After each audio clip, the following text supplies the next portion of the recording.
we are going to discuss switch case system.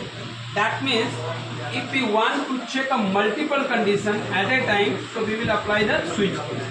Basically in switch statement we will put the expression inside the switch, and here by the help of case 1 case 2, यानी switch case में work करने के लिए पहले हमें switch के अंतर्गत expression को डिफाइन करना होगा.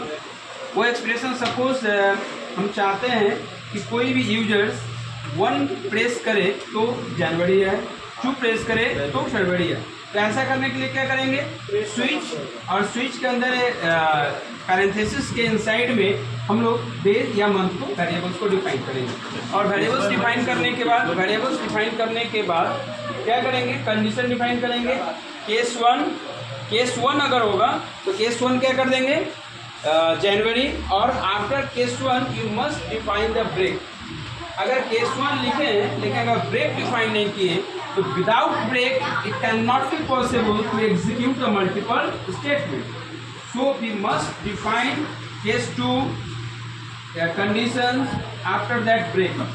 यानी कि स्विच केस में एक बात कॉमन है कि आपको स्विच के अंदर एक्सप्रेशन का तो डिफाइन करना ही होगा, लेकिन केसेस डिफाइन करने कंपल्सरी होंगे और केस के साथ ब्रेक को डिफाइन करना होगा.